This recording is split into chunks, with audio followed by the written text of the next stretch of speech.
Let's take a look at how you can install Python and the Eclipse environment on a Windows PC. I'm using a Windows 7 PC here. This same procedure should work for any kind of modern Windows. This is the download page for Python 3.1.2. Use the downloader and installer for whatever version of Python is the latest.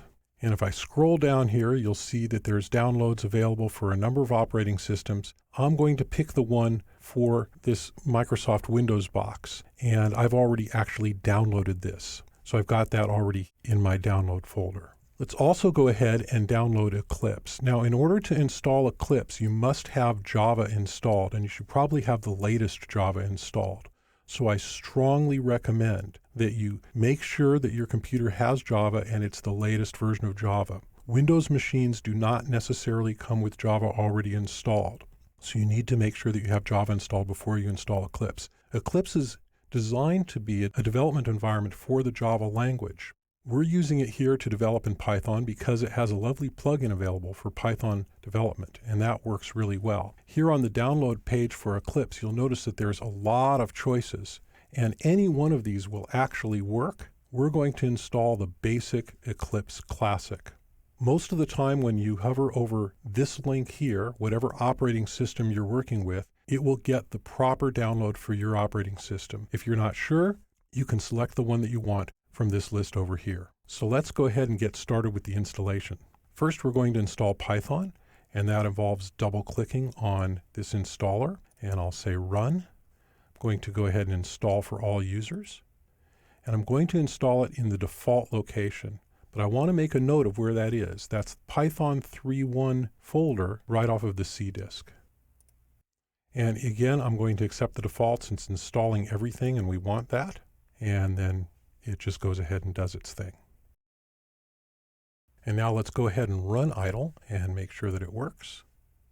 And there it is. So now we know that we have Python 3.1.2 installed and it's working. Now we're going to install Eclipse.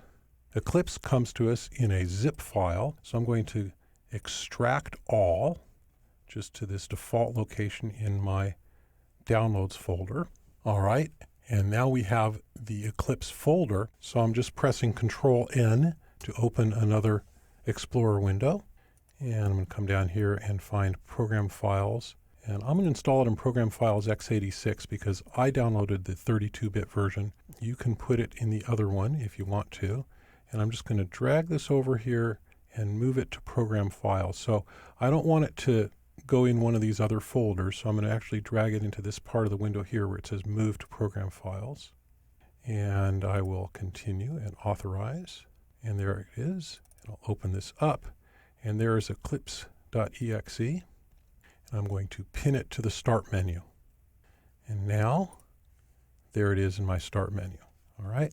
So I can close this window. I can close this window. And I no longer need this empty folder here. I'll just go ahead and delete that. Now it's time to start Eclipse. There's still quite a bit left to do here. I'm accepting that and running it. I'm going to accept the default location for my workspace. I'm going to say use this as a default so you don't ask me again. You can put your workspace wherever it makes sense for you. And now we're running Eclipse, but it's not ready to use at all yet. First thing we need to do is we need to install PyDev. That's the development environment for Python. And under the Help menu, you'll see there's a selection for Install New Software. And before we can even type something in here, we need to click on this Available Software Sites Preferences and add a new software site. And the URL for this is pydev.org/updates. We're going to call this PyDev.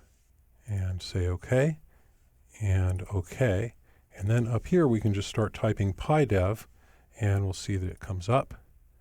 So we select that, and it says pending, and then we check on the one that says PyDev. You probably don't need this Mylin integration unless you know that you do. And if you're using Mylin, by all means, go ahead and add that. So now I'm going to say Next, and it found it. And so I'm going to select that and press Finish. And now it's installing the PyDev development environment for Python within Eclipse. and say OK to the unsigned content warning. And it is strongly recommended, it says so right there, that you restart Eclipse. And there's no reason not to, so we'll just say OK.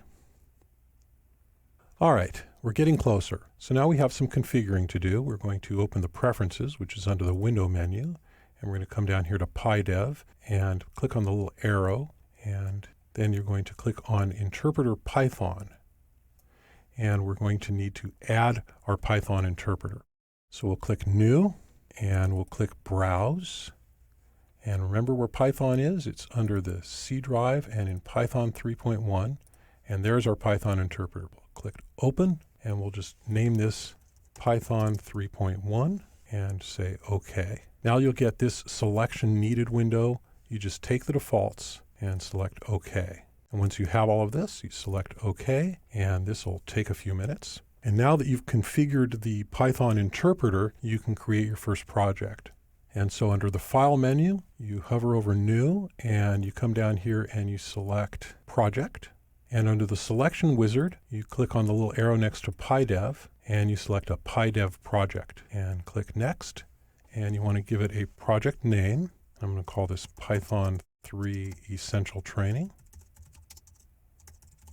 And you want your grammar version should be 3.0, and your interpreter will be the 3.1 interpreter. Project type should be Python, and click Finish. And it says it's the PyDev perspective. You can say yes for that. Then over here in the perspectives, slide this over and right-click on the Java and click Close and slide it back over. Unless you're actually going to be working in Java, in which case you might want to leave that. So now we're going to add a folder to our project. I'm going to right-click on Python 3 Essential Training, and I'm going to say New Folder. I'm going to click on Advanced and Link to Folder in the file system. And then I'm going to browse, and I'm going to find my exercise files for this course. And I put that in my desktop. And there's exercise files, and I'll select OK. And so Link to Folder in the file system is checked. And the parent is this Python 3 Essential Training. And I'm going to say Finish. And there's my exercise files. So this did not copy the exercise files into my project folder. It simply linked to it. And so almost there, we're going to go back into the Preferences, and under PyDev and under Editor, we're going to find this thing called Hover. And if Show Docstrings is checked, you might want to uncheck it. You can try it both ways. But for my purposes in demonstrating, I've unchecked it. Feel free to try it both ways and see how that works for you. So what this does is when you hover over an object in Python, it shows the entire documentation. It pops up on the screen. And personally, I find that this gets in the way. You may find it helpful. So feel free to try it both ways. I've got it unchecked on mine. And then finally, under General and Editors and Text Editors, you want to make sure that Show Line Numbers is checked, because that's going to be useful. So we'll select OK, and feel free to look through the preferences and experiment with some of the other options. And now we're going to go ahead and just load up our Hello World program and run it. And so I'll select Python Run and OK, and there we have it. So we've installed Python, we've installed Eclipse, and we've installed the PyDev development environment, and we've configured it so that we can use it for Python development. And you can use this environment to follow along with the exercises in this course.